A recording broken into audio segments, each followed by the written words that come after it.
I'll repeat the question. Yes, I was saying that you said you published 8 volumes on the Indian science and technology. So, how could we access it? Okay. Question is, we published 8 volumes on history of Indian science and technology. How can you access it? There's a gentleman in the audience whose his name is Ganesh Arnal. He's sitting right here. He's helping me in promoting these ideas, and he's organizing these things. So if you are interested, you should talk to Ganesh.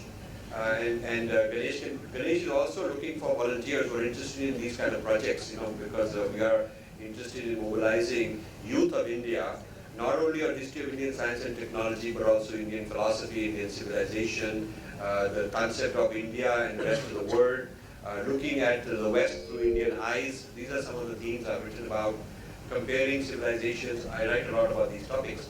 So people who are interested in any of the books or in getting involved in any way should talk to Ganesh. Maybe you can meet him afterwards a little bit. And he has monthly meetings. We had one yesterday. So you can get those books also. There is a movement of Yeah. there is a movement of spreading the popularity of the language Sanskrit in our country now. Yes. And there are institutions which are teaching the people to learn Sanskrit without charges. And what is your opinion? Whether Sanskrit can definitely improve our outlook, whether our attitudes? Yes. My attitude, my view on Sanskrit is very positive. I think that Sanskrit is a therapeutic language also. Sanskrit has an effect on your cognitive system. Mantra has an effect on cognitive system. People are now studying scientifically, US. Actually, books I'm writing now, I haven't announced this publicly, but I'll tell you this anyway.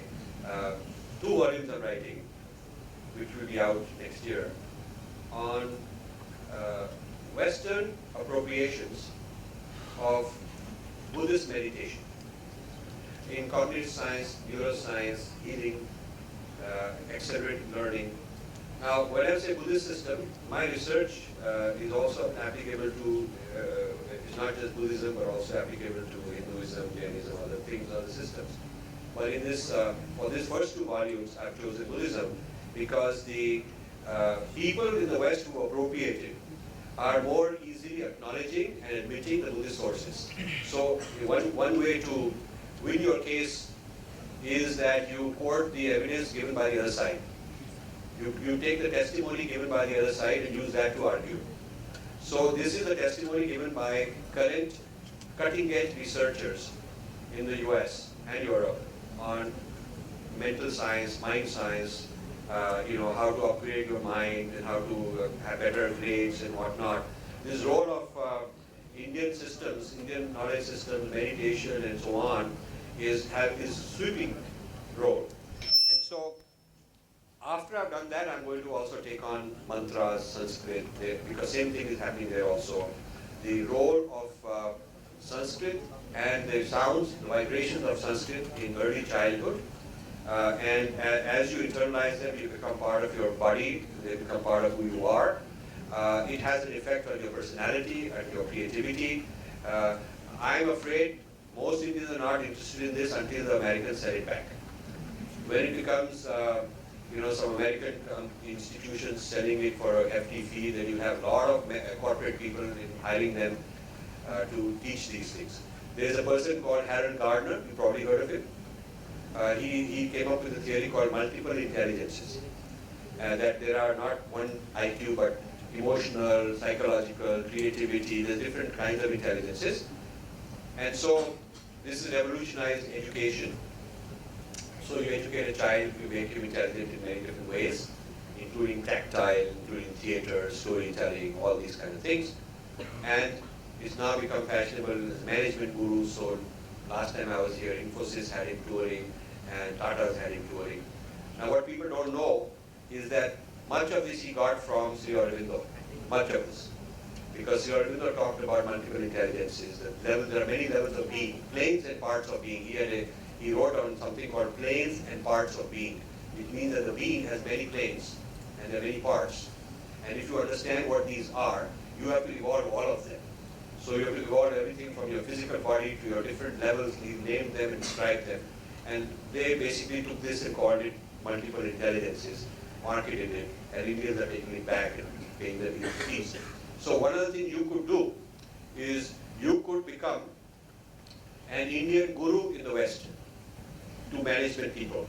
If you can, already they're teaching Bhagavad Gita in all these Wharton and all these different schools. They're teaching them management lessons and governance and ethics and all that. They're teaching that, and they're teaching different Indian meditative techniques, psychological for stress management, group dynamics. All of these things are coming, and it's taken 30, 40 years to digest this from India and repackage it, trademark it, patent it in some cases, sell it.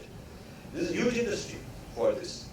So I would think that if Indians were to start reviving Sanskrit as a language, it'll create a different kind of human being. And maybe when we are worrying about corruption and all that, it's not through more policing and more throwing them in jail kind of an approach. You also have to change the human being from inside. You cannot just change them from external pressure. You also have to re-engineer the internal infrastructure. Inner infrastructure has to be changed. There was a question from there. So there are two questions I would like to ask. First is you talked about Indians have this qualitative inferiority complex. So what I feel like if they are made more aware about what they are and who they belong. Could you put the camera there or just put them on? Yeah, because I like the face of the person asking the question. If you could ask, if you could throw light on how can we remove that inferiority complex? Because I feel if people are more aware about who they are and what they are, the inferiority complex automatically go. I need a clarification on that. And second question is talked about Indians being dependent. Sir, I feel Indians are in self-sufficient in more terms. So how to break that thought of Indians being dependent and getting that whole idea of Indians being self-sufficient? So, I think you already answered the first question that the inferiority complex is because of lack of knowledge and ignorance.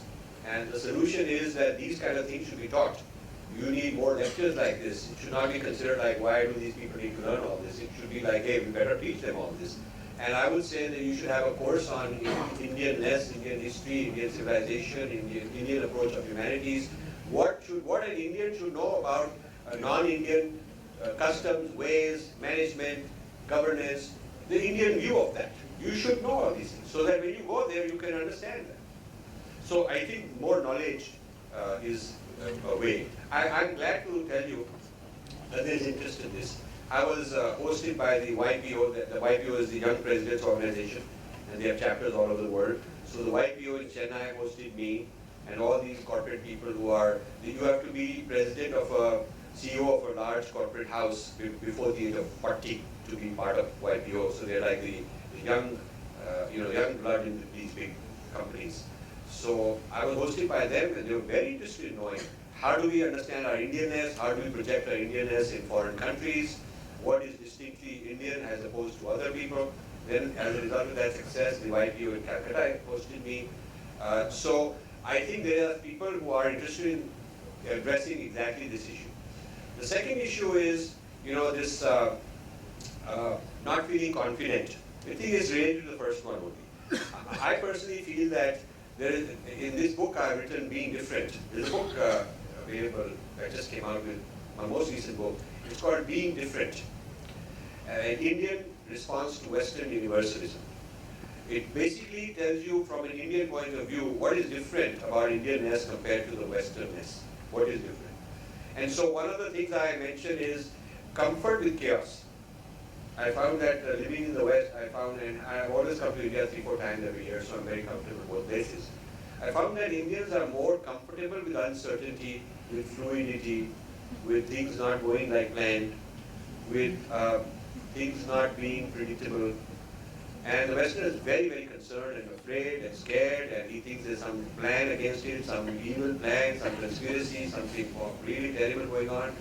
So this is a difference that Indians should become aware of and start noticing that the Westerner will be very uptight with certain Indian behavior, which is very normal for Indians. And if you understand it, you can negotiate, you can manage, you can even tell him very calm, relax, this is how we are. Like I used to manage these joint teams, whether Indians and Westerners in these teams in different places. So, meeting going on, or Indian 1 talking to 2, but simultaneously 3 talking to 4, and 5 is listening to 2 and talking to 6, and 7 is telling 3 what 4 is saying. All going on. And the Westerners sitting very quietly, very kind of nervous about, not knowing what is going on. Very scared, kind of very uptight and very sort of, thing like that. And then when the meeting is over, Indians go back to their cubicle, everybody's filtered out that, okay, I'm supposed to do this one doesn't apply. If you filter out, you can figure it out. And then invariably, 1 or 2 of the Western guys will come to my office and say, sir, I don't know, what happened? What am I supposed to do? So then I started, once you become conscious of this, you can train the Indians that, okay, do this creative brainstorm, but then stop, and we have to systematically write down 1, 2, 3, do this, do that. So this is a cultural innateness. Now it is not just happened randomly. I have a chapter called Order and Chaos, in which I describe the decentralized self-governance innate in Indian systems. You will come across the term organized sector and unorganized sector. And I don't like unorganized. They used to call it disorganized in my time. In India, they had a patriotic office, they used to call it disorganized. So we are going to go from disorganized to organized. So it's like there's something wrong with us. Now they made it neutral and they're calling it unorganized. I come up with the term self-organized, which means it is self-organized. There is an organizing principle.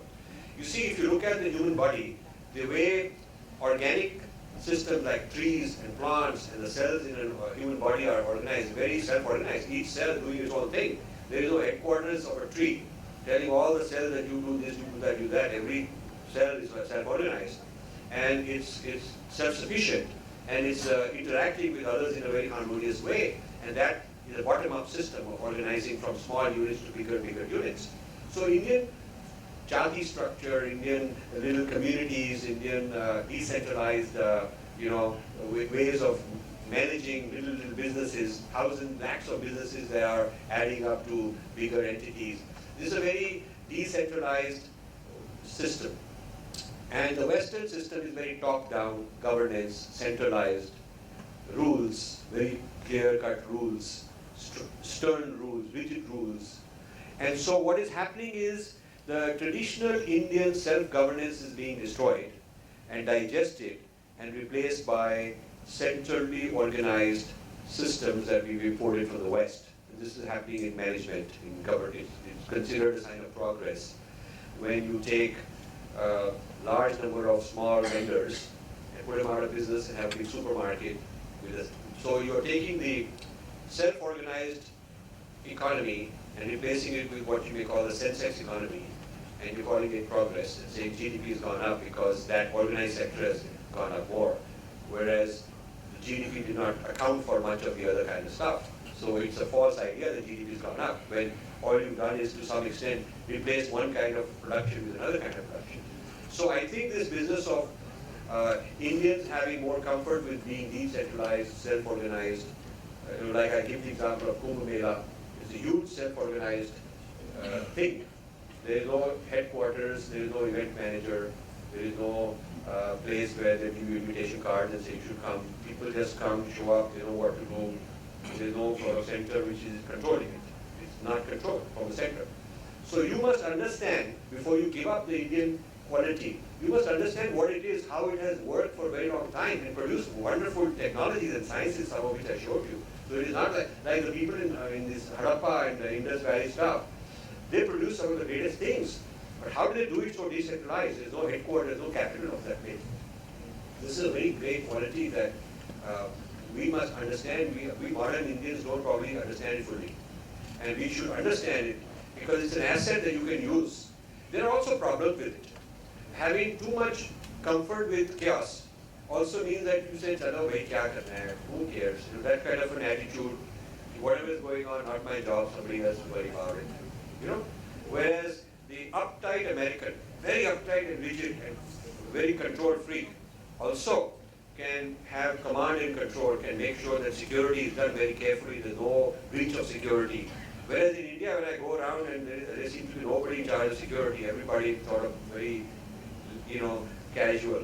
So a control-oriented society, China is probably the greatest of that model, very control-oriented, very organized, very disciplined, has its advantages. And the self-organized has its advantages in terms of creativity, so you can have so many weavers making cloth which is very distinct. And so, but if you want one kind of underwear, billion copies, very cheap, then you go to China, because the economy of scale requires order, precision, predictability. If you want 1,000 copies of a certain bridge design, you want that bridge to be installed very quickly, infrastructure-wise, you go to China. So, whereas if you want something where there's a lot of economy of scope, these are all business concepts, economy of scope rather than economy of scale. You come to India. Indian engineering will give you more economy of scope, customized, tailored, small scale, which China cannot do. So you must understand these civilizational qualities, where they came from. In fact, this is in our texts. Certain things are in our texts, certain things are in our stories. And so we are a product of that unconsciously. We don't know that we are actually a product of a certain way of thinking. We think we just are randomly like that, but we are not. There's a reason Indians are this way, and there's a reason that the others are not this way. So this is something to understand. Please.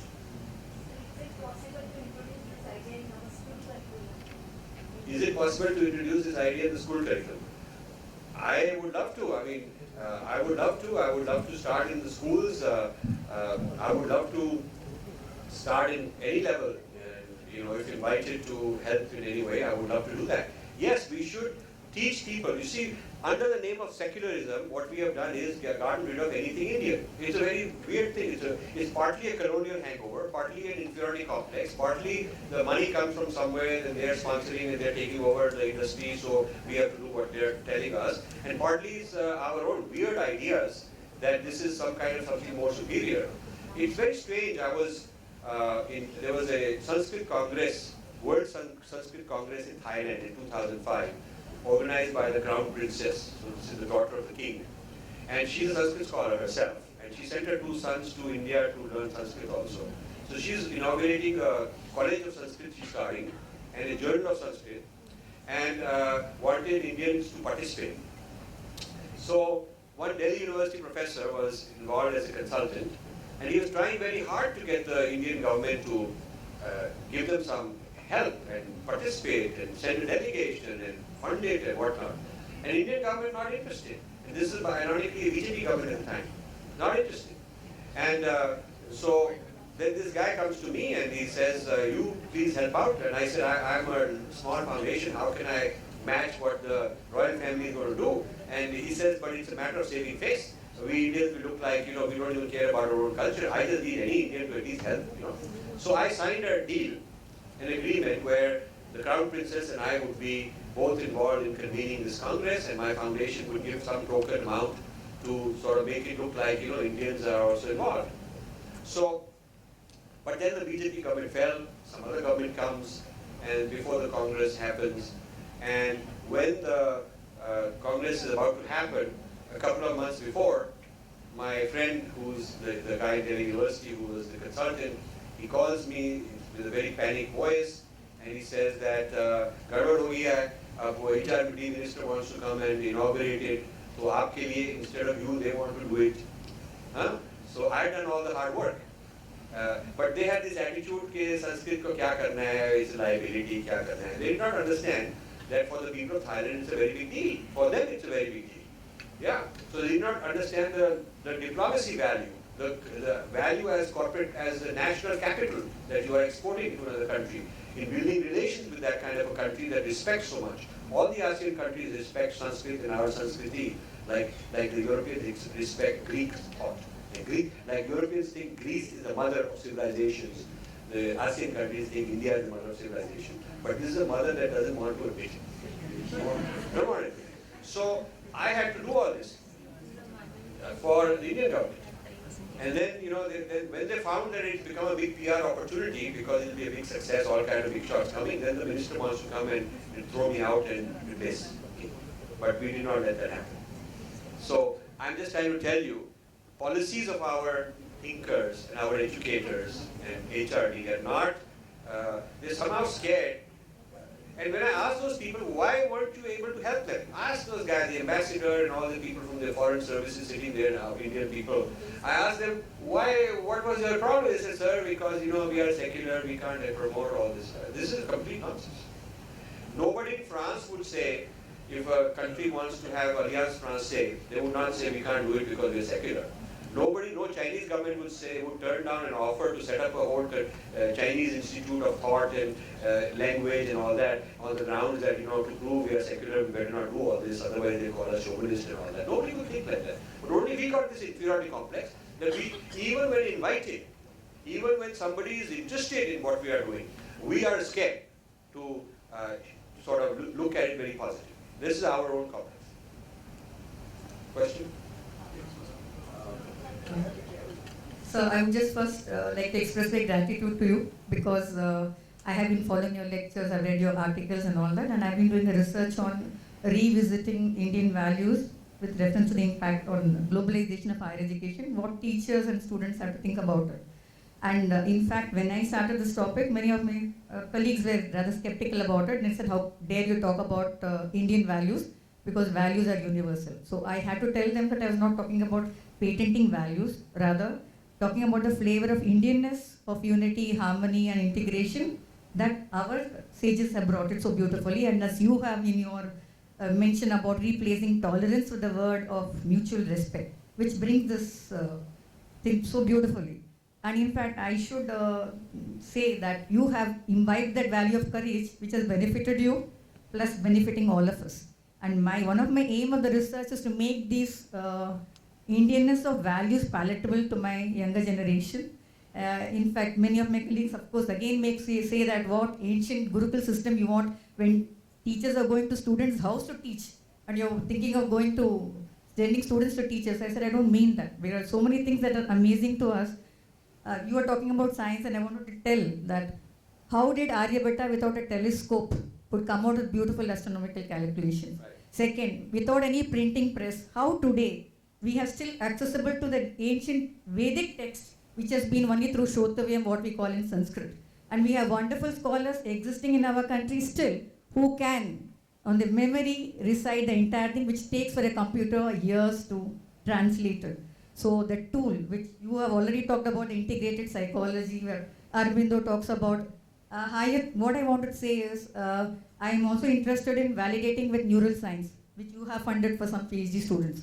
So I wanted to ask, in terms of this, what kind of a research is going on? Because this is also a scientific tool. What is the tool that was used by Aryabhatta to explore this? Or when Shankaracharya came out of the Vedic mathematics and so many other things in all fields which you have so painfully taken care to bring out so many volumes in these outer things.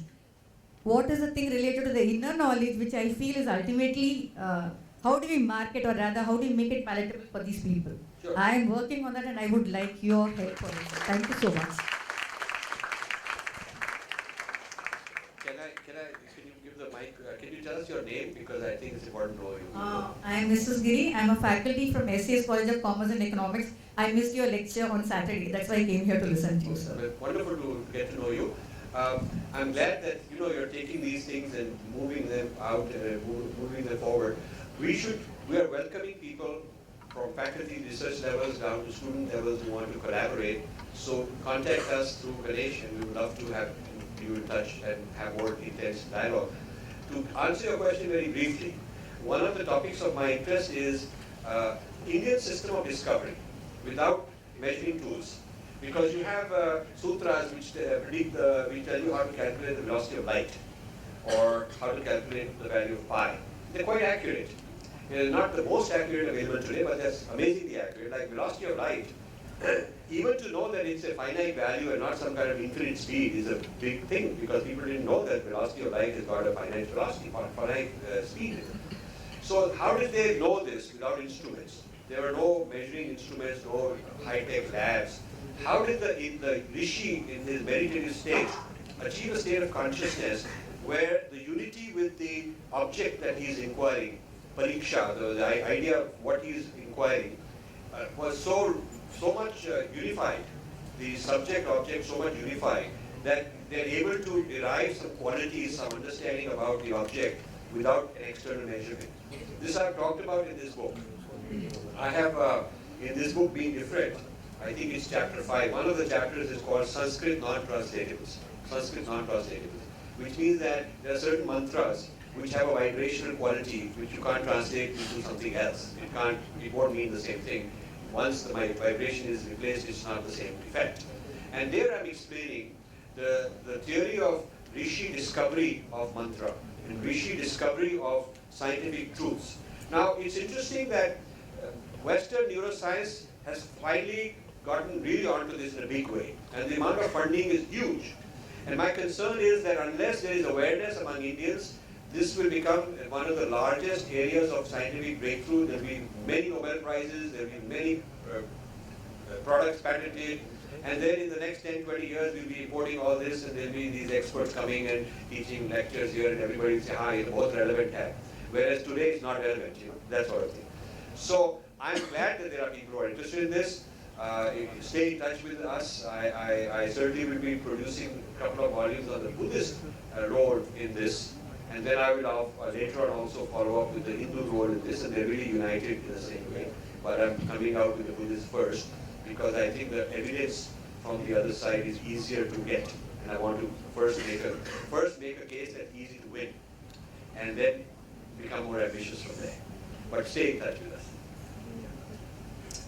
More questions? Sir, all our past history, our culture, everything, the present state of affairs in India, where corruption is rampant, there is no total disregard for rule of law. Recently, a policeman who was doing his duty and stopped a minister from crossing the speed limits was called to the legislature and beaten black and blue, and the policeman is suspended. This is the present situation. So, even though Western culture is not so deep-rooted as us, there the rule of law is more prevalent. Here, what is the reason? Okay, so let me answer the question. There's two ways you can get discipline: internal and external, and you need both. Our civilization championed in a lot of technology, a lot of techniques in cultivating an inner culture, honor system. So, you have people with a certain standard of ethics and a certain standard of values, because they are from childhood, they are raised a certain way. And this traditional system has been lost for various reasons we can get. It's been lost. The West has pioneered and done a very good job of external discipline, which means policing, laws, enforcement, systems and procedures that are very standardized, central. So if you have a centralized governance and a danda and a top-down, very heavy-handed, they can evolve over time to become better and better at it and enforce things. Yeah? So whereas if you have a more decentralized system, it has to be self-governed and it has to be, come from within. Now, the West is also realizing that crime is out of hand, drug addiction is out of hand, number of teenage pregnancies is out of hand, the number of people who are on depression drugs is like 20% or 25% of the population, and also increasing. So they're also having a crisis of their own. They're not, with this heavy-handed policing and enforcement, they're able to get rid of little things. So you don't have small nuisance, you don't have these, the kind of rampant crime like we have. Every politician, or 30% of them are criminals. You don't have it that much, you don't have it that much. But what they're realizing is that in spite of a huge amount of progress they have made, and there are a lot of great things we should learn from them, in areas of security, law enforcement, and these kind of things, we should definitely learn from them, because they've done a much better job than us. And governance and standards and proper audits, transparency of disclosure, all these corporate things are very beautiful. They've done. We should learn. But they're realizing that in spite of all that, and so much money that goes into doing that, they are now coming to Indian techniques as a supplement. That you have to improve the quality of the person. You have to improve the quality of the individual, the building block. If the individual building block, the atom on the brick from which the whole thing is structured, is corrupt and fallen and in bad ways, then no amount of external enforcement will work, because even the enforcer is corrupt, even the policeman is corrupt. So who will you get? You will get some kind of a new agency, but those agencies will be a bunch of corrupt people also. So ultimately, you cannot create, you cannot have, to use Indian terminology, you cannot have a group of tamasic individuals organized in such a beautiful way that the organization makes them sattvic. You cannot get sattva by organizing the tamas. You cannot. You have to create the individual quality in them. You have to improve their individual nature. So how? You have to make that better. So I think you need both. You need a revival of the Indian systems, not importing it back from the West after they have checked it out, but really reviving our Indian systems. And you need to import from the West things that we did not do that well, which is institutionalization. Our system, being decentralized and self-governed, did not depend on institutional mechanisms, especially very heavy-handed, powerful institutions. And so we didn't develop them that rigorously the way they did. And then, so for instance, the church has a history why there is a need for a centralized church, and why that church has to have very heavy-handed rules and policies, and you can be excommunicated. And we think of fatwa as something that comes out of a mosque, but it would come out of church until medieval times. The bishops had fatwa powers. They could issue edicts and have police power and get you arrested and thrown in torture and all that stuff. So they've had a whole history of very atrocious central management in a very cruel, mean way. But out of that also comes systems that are discipline-oriented systems. And then you can sort of remove the cruelty and you can have a better society, keep the good things and clean out all the heavy-handed approach. Yeah? So they are moving in that direction, from very strong, central, heavy-handed controls, policing, to less and less of that and trying to evolve towards a nicer, calmer, gentler, friendlier society which has some discipline. And we are coming from the other way. You see, we need to add some of those structures. So we need a combination of the two. It will. This will be taking a long time. This will take. I'm sorry to tell you. My observation is we have not even hit rock bottom yet. It's getting worse. I think it's just getting absolutely out of hand. And now it's become glamorous. The movies are glamorizing this kind of thing. The movie role model is this kind of a crook, who's a big crook somewhere. And the media is also corrupt media, a bunch of mafia people also. They're not telling you the real stuff. They're telling you who's paid them and what ideology they're on. Most media people are in one box or the opposite box. They cannot think in the middle. So the first thing they want to ask me is, sir, are you leftist or rightist? And I tell them I'm a thinker. I'm a thinker. And after you've heard all my talk and I've answered your question on every little detail, then I'll ask you to tell me whether this was leftist or rightist. But they're not able to think for themselves. They're not able to think fresh. They want to put you in a brand, and then they can sort of dismiss you or like you or dislike you or whatever. So we have a thoughtless media also. The media is the one who's supposed to, bring out new ideas. So while it is good at bringing out scandals, sensationalizing, so making the public aware that these are problems.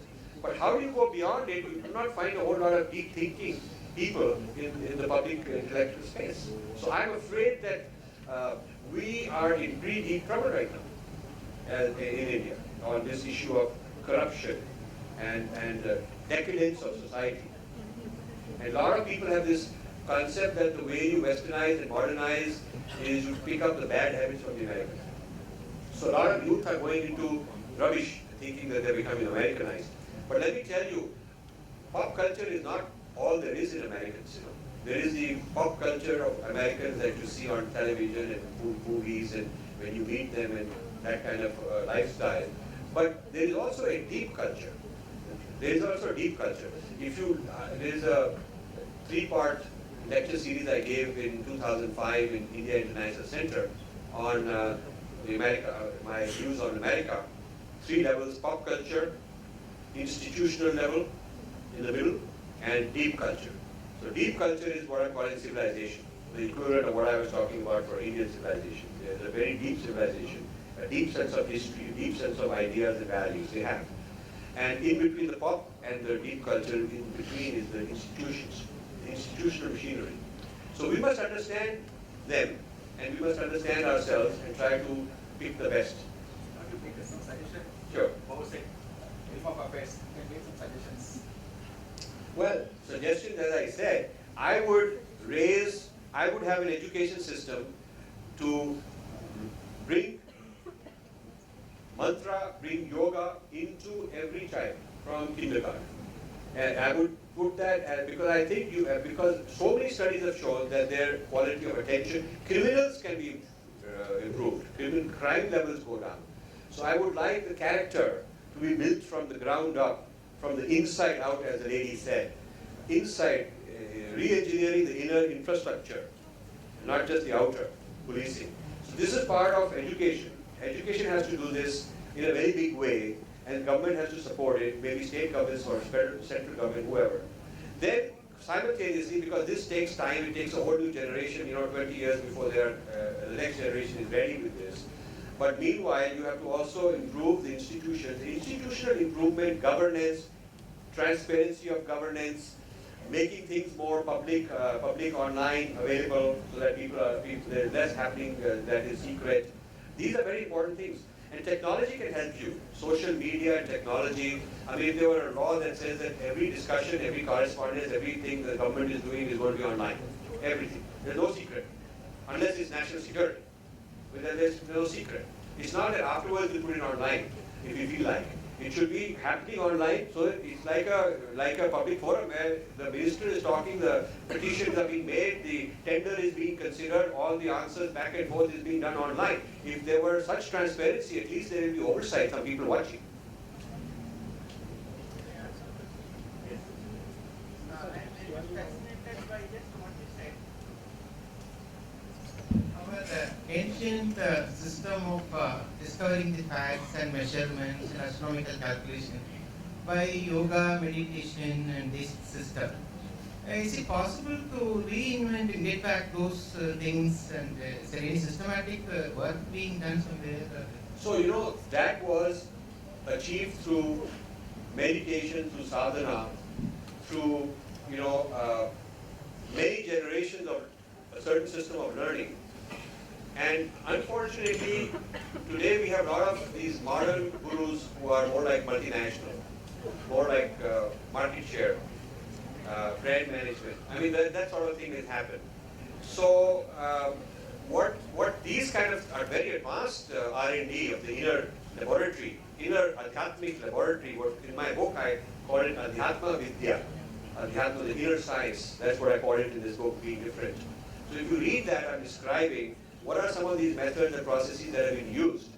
Now to reignite that today, to get people actually interested in large numbers is going to take some effort because there is no quick reward. And today is a system of, I do something and very quickly I better get some value out of it. So the speed with which people want and the selfishness with which they want and not thinking long term and not thinking beyond themselves, this is the problem. Whereas the Rishi was not worrying about these kind of things. He could spend his whole life on something and get a huge insight and then teach others about it for the joy of it. You see? So what makes you have Anand, the state of Anand, derives how you will live your life. And I just tell you for myself, you can't change other people, you can change yourself. I was a very successful businessman, I was a very successful corporate guy, very successful management consultant, had my own companies, but I had a huge experience, which I can't replicate in other people. I'm very lucky. And at the age of 44, I decided I'd give up all that and reinvent myself and discover and explore and spend my time doing all these things that I'm doing, which most people can't make any sense of why someone would be spending his life doing that. I keep getting people telling me, why are you doing all this? Why aren't you going out making money and doing the other things that normal people do? So this is a kind of a calling and a passion. And if you have it, you have it. If you don't have it, that's the way life is. So we, for some reason, there was a time when Adi Shankara was the genius of his age. Today, a person of that kind born, they would want to put him in some other profession. Today's Adi Shankara would be encouraged to be the criteria of success, the criteria what society would recognize you for, would not be the same. Today it would be like he has to become one of the big industrial guys in Mumbai or somewhere and become a big shot or something like that. And how many private jets he has and those kind of things. So our criteria of success has become muddled up. So we are not channeling the brightest people bright as brains, to do this kind of adhyatmic research like we were once upon a time. Once upon a time, I close with this, I mean, I don't know how much time we have, but I close with this remark. You guys know the idea of capital. You know what capital is. I mean, after all, you're in business, you know capital. But in our system, the notion of capital was called varna. It later became distorted as caste, but I don't think of caste as something by birth. Do not, that's separate. Varna, different from caste, is individual potential, your aptitude, which is your individual aptitude, and nothing to do with your parents. And the idea was that there is three kinds of capital, this kind of potential.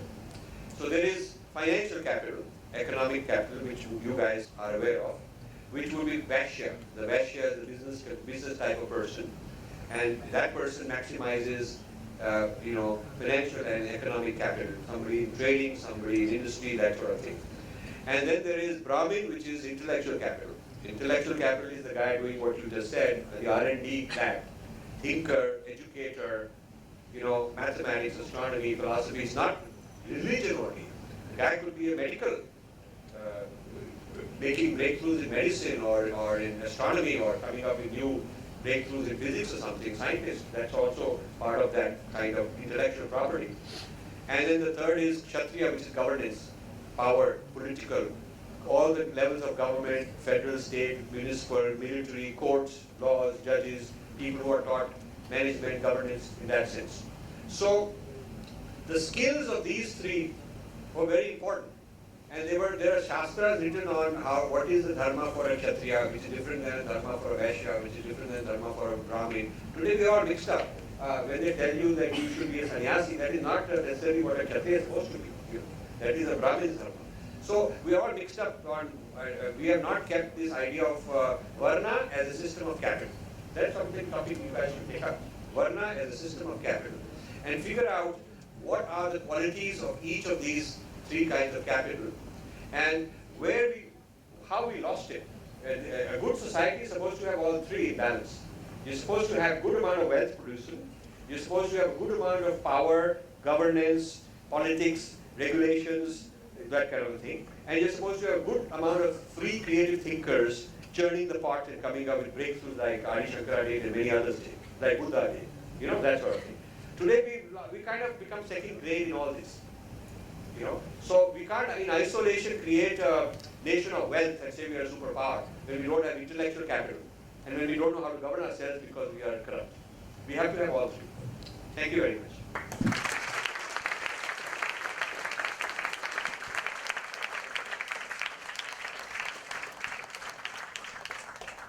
Thank you, sir. It's really been a very thought-provoking and enthralling session.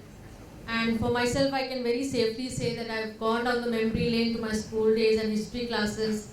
And all I remembered, like you said, about kings and wars. And I was wondering why no one taught us history the correct way. And because after listening to you, I personally think we started appreciating and valuing what we have from our country. Thank you for sharing your knowledge, passion and pride about Indian culture and values.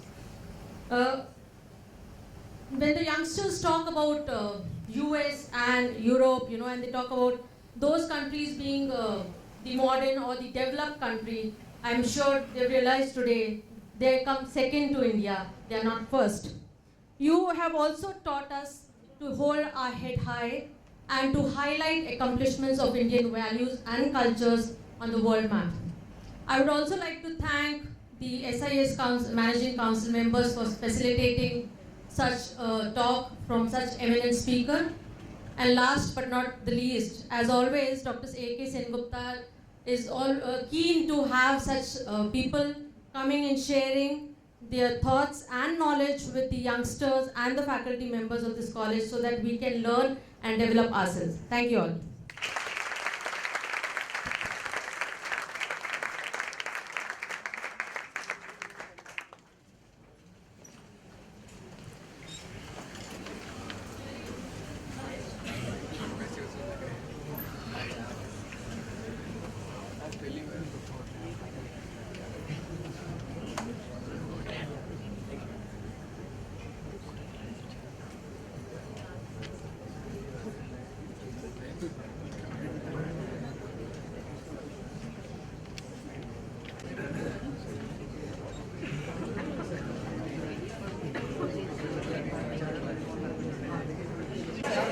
बातें बोली एकदम सही बोली, अच्छी बोली। उसकी